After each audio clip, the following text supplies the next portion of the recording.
इतनी गर्मी में, इतनी धूप में, इतनी दूर दूर से आए हुए हमारे सभी देवियों और सज्जनों, मेरे नौजवान साथियों, मीडिया के मेरे साथी, प्रिंट मीडिया और इलेक्ट्रॉनिक मीडिया के मेरे साथी, मैं अपना सौभाग्य मानता हूं कि मुझे आज इस जनजातीय सम्मेलन में, इस जनसभा में आप सब लोगों के साथ मिलने का, दर्शन करने का सौभाग्य मिला है। सबसे पहले तो मैं त्रिपुरा सुंदरी मां, यहां की देवी, इस पावन भूमि की और सारे देश में जिनको हम सब लोग पूजते हैं, ऐसी माता हमारी त्रिपुरा सुंदरी जी को हम नमन करते हैं, आशीर्वाद लेते हैं और उनका नमन करते हुए हम अपनी बात को प्रारंभ करते हैं। जब मैं यहां आया हूं तो इस वीर भूमि को, इस पवित्र भूमि को, जहां महाराजा वीर विक्रम किशोर माणिक्य जी, जो बहादुर जी, जो यहां के राजा रहे, उसी तरीके से फनी भूषण जी, हमारे स्वतंत्रता सेनानी, शांति भूषण जी, हमारे स्वतंत्रता सेनानी, जिन्होंने त्रिपुरा की और देश की रक्षा के लिए अपने आप को, अपना अस्तित्व समाप्त करके ये लड़ाई लड़ी, ऐसे लोगों को, ऐसे वीर लोगों को मैं नमन करता हूं और उनसे आशीर्वाद प्राप्त करता हूं। मैं यहां सभी जनजाति नेताओं का भी आदर समेत उनको भी मैं नमन करता हूं। यह त्रिपुरा की भूमि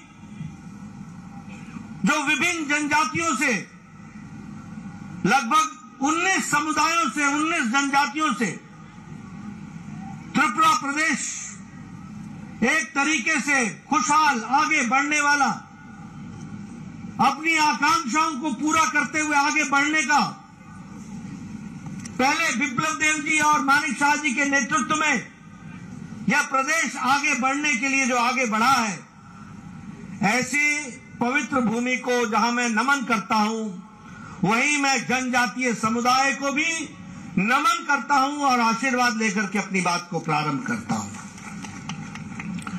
हम भील जनजाति, भूटिया जनजाति, चकमा जनजाति, गारो जनजाति, जमातिया जनजाति और सभी 19 जनजातियों को भूल नहीं सकते हैं, क्योंकि उन्होंने त्रिपुरा की संस्कृति के साथ साथ भारत की संस्कृति की रक्षा के लिए मुख्य धारा में शामिल होकर के इस प्रदेश को और इस देश को आगे बढ़ाने में अपना योगदान किया है। वैसे ही जब मैं जनजातीय समुदाय की बात करता हूं तो हम लोग एक खूबी जनजातीय समुदाय के बारे में जानते हैं कि वह, उनका चाहे जनजाति हो, चाहे उनका इलाका हो, चाहे उनका गांव हो, ये आत्मनिर्भर समाज की कल्पना, ये जनजातीय समाज की कल्पना से जुड़ा हुआ है। जहां जनजाति होती है वो आत्मनिर्भर होने के लिए अपने ही समुदाय के साथ आत्मनिर्भरता की ओर बढ़ने का प्रयास करती है। और हम सबके लिए बड़ा ही गौरव का विषय है कि प्रधानमंत्री नरेंद्र मोदी जी ने इस देश की जनजाति ताकत को पहचाना।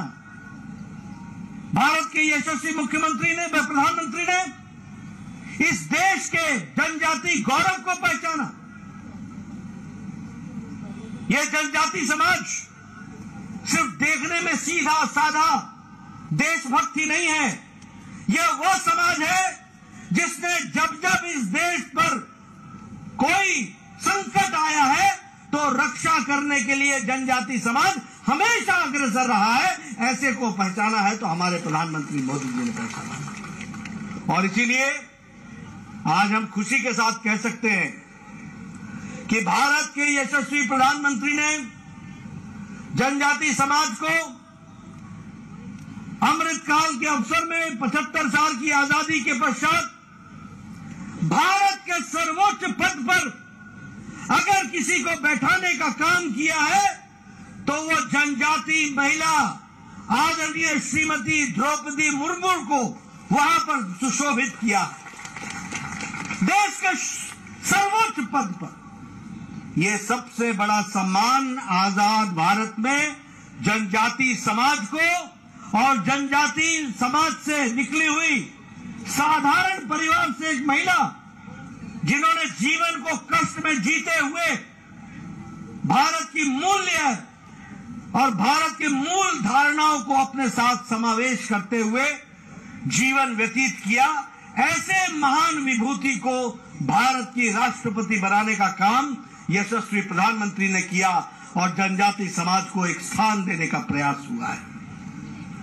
उसी तरीके से मैं जब जनजाति समुदाय के साथियों से मिल रहा हूं तो मैं ये गौरव के साथ कह सकता हूं कि पहली बार भारत सरकार में इतना ज्यादा प्रतिनिधित्व सरकार में जनजाति समाज को दिया तो नरेंद्र मोदी जी ने दिया। आज एनडीए की सरकार में 8 ट्राइबल मिनिस्टर हैं और त्रिपुरा में 5 मंत्री ट्राइबल हैं और वह जनजाति समाज को रिप्रेजेंट करते हैं। ये आपको मैं इसलिए बता रहा हूं क्योंकि हमने जनजाति समाज को भारत की मुख्य धारा का पार्ट माना, अंश माना। और इसके साथ साथ मैं ये भी बोलना चाहता हूं कि भारत रत्न अटल बिहारी वाजपेयी थे, किसी ने सुध नहीं ली जनजातियों की, किसी ने इनकी चिंता नहीं की। अगर ट्राइबल मिनिस्ट्री, अगर जनजाति मंत्रालय जनजाति भाइयों के विकास के लिए किसी ने भी स्थापित किया तो वो भारत के भारत रत्न अटल बिहारी वाजपेयी जी प्रधानमंत्री थे जिन्होंने इसकी चिंता की। और आज हमारे जनजाति क्षेत्र से संबंध रखने वाले आपकी तरह जमीन से निकले हुए अर्जुन मुंडा जी, आज वो भी मंत्री के रूप में हम सब लोगों को जीवन में जनजाति समुदाय की चिंता कर रहे हैं। आज राष्ट्रीय tribal institute, national institute for tribals, इसकी स्थापना 75 साल बाद हुई है। यानी 75 साल में किसी सरकार को ये नहीं लगा कि नेशनल ट्राइबल इंस्टीट्यूट खुलना चाहिए। ये खोलने का काम भी किया तो वह मोदी जी ने किया और अमित शाह ने उसका उद्घाटन करके वह भी समर्पित किया है। ये भी हमको ध्यान रखना चाहिए। अगर मैं बात करूं, आज दिन तक जनजाति गौरव दिवस ही नहीं मनाया जाता था। जनजाति गौरव दिवस के बारे में कोई चिंता ही नहीं करता था।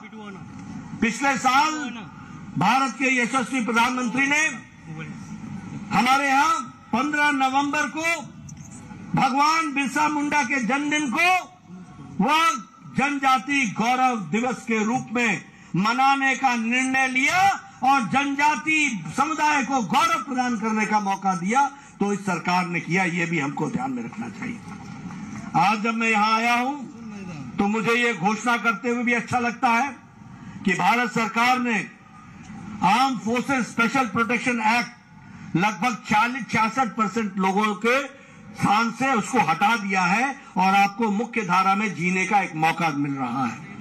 उसी तरीके से 27 सेंटर ट्राइबल रिसर्च सेंटर के खोले गए हैं, जिसमें से 50% सेंटर ऑफ एक्सेलेंस है, वो विकास की कहानी कहते हैं।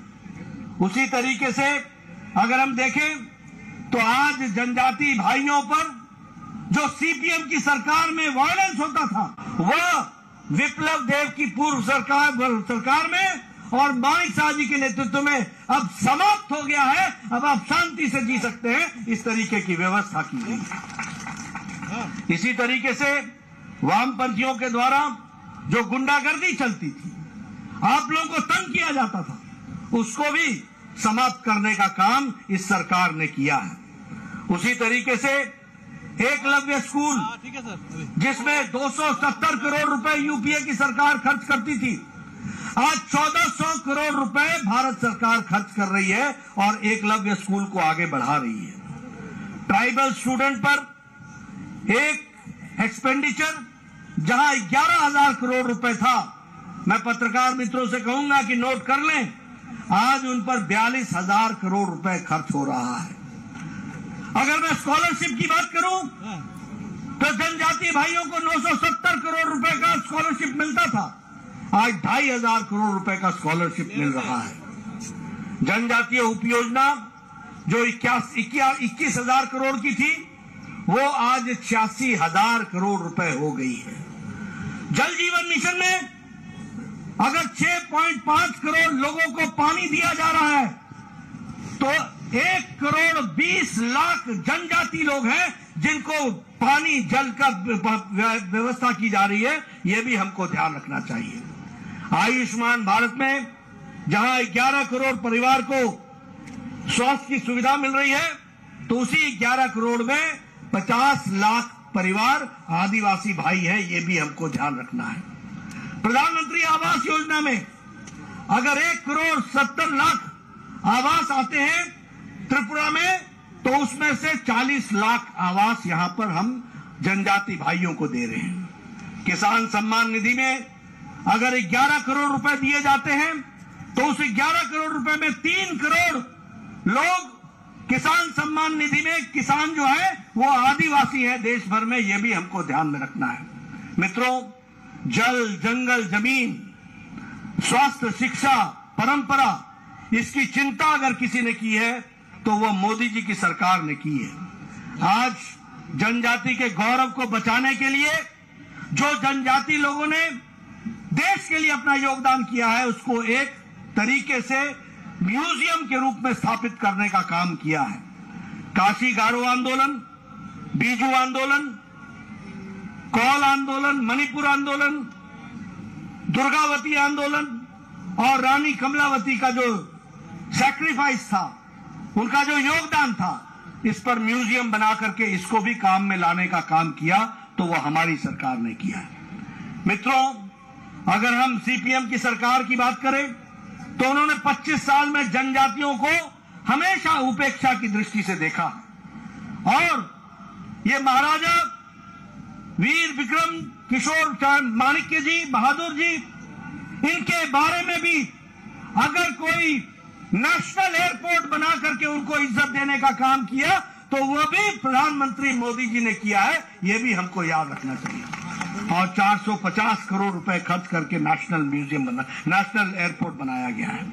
उसी तरीके से अगर हम देखें तो चाहे वो थंगा डारलोंग हो, चाहे वो बेनीचंद जमातिया जी हो, चाहे वो बॉल म्यूजिक हो और फिर चाहे वो बांसुरी हो, पद्म श्री दे करके जनजाति भाई को मुख्य धारा में काम करने का काम किया तो प्रधानमंत्री मोदी जी ने किया है।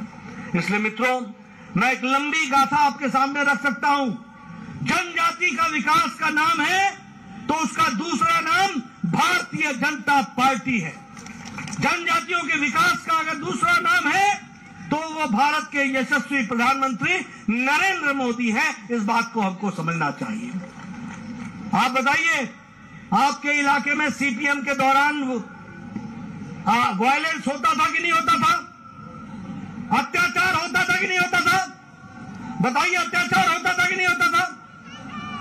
कानून व्यवस्था को धत्ता दिखाया जाता था कि नहीं दिखाया जाता था? आज आपको शांति से जीने का अधिकार मिला कि नहीं मिला? आप बताइए, विप्लव देव ने आपका विकास किया कि नहीं किया? आप बताइए, मानिक साहब का विकास कर रहे हैं कि नहीं कर रहे हैं? ये मैं इसलिए आपसे पूछ रहा हूं कि एक सरकार थी जिसने अंधेरगर्दी मचाई, एक सरकार थी जिसने आपको लूटा, एक सरकार थी जिसने आपकी चिंता नहीं की और एक सरकार है जो आपकी चिंता के लिए दिन रात मेहनत कर रही है। और इसलिए मित्रों, जब मैं इस जनसभा को संबोधित कर रहा हूं तो आपके माध्यम से 19 जनजाति भाई और बहनों को मैं भारतीय जनता पार्टी की तरफ से यह संदेश देना चाहता हूं कि आप ये समझ लीजिए कि जनजाति का विकास का पर्यायवाची है तो वो भारतीय जनता पार्टी है। अगर विकास को मूर्त रूप देने वाला डबल इंजन की सरकार का नेतृत्व करने वाले नेतृत्व है तो वो यशस्वी प्रधानमंत्री नरेंद्र मोदी है। और उसी तरीके से यहां पर आपको डबल इंजन सरकार की प्रसाद को आप तक पहुंचाने का काम अगर कोई कर रहा है तो मानिक शाह, राजीव भट्टाचार्य, जिष्णुदेव, बिप्लब देव और ये तमाम मंच पर बैठे हुए लोग आप तक उसको पहुंचाने का काम कर रहे हैं। इस बात को भी हमको ध्यान में रखना चाहिए। इसलिए इस धूप में आपका ज्यादा समय न लेता हुआ, मैं समझ सकता हूं कि आप कितने कष्ट में हैं। मैं ये भी समझ सकता हूं कि आदमी तो छोड़ो, कैमरे को भी छाया दिखाया जा रहा है, उसके ऊपर भी तौलिया रखा जा रहा है। मैं गर्मी और धूप समझ सकता हूं, मैं पत्रकार भाइयों की भी तकलीफ समझ सकता हूं, इसलिए आपका ज्यादा समय नहीं लूंगा। लेकिन यह निवेदन करने जरूर आया हूं कि भारतीय जनता पार्टी सही मायने में आपकी चिंता करने वाली पार्टी है। भारतीय जनता पार्टी सही मायने में आपको मुख्य धारा में शामिल करने वाली पार्टी है। भारतीय जनता पार्टी आपके विकास के लिए शिक्षा, स्वास्थ्य, परंपरा, विकास, किसानों की चिंता, आपकी परंपरा को बचाने का काम ये कोई कर रहा है तो ये भारतीय जनता पार्टी कर रही है। और नेतृत्व हमें सबको मोदी जी का आशीर्वाद प्राप्त है। इसलिए आपसे मैं निवेदन करूंगा कि आप जनजाति क्षेत्र में किए गए कार्य को गहराई से समझें, जानें और भारतीय जनता पार्टी को आप आशीर्वाद दें। इन्हीं शब्दों के साथ बहुत बहुत धन्यवाद। जय भारत, जय त्रिपुरा।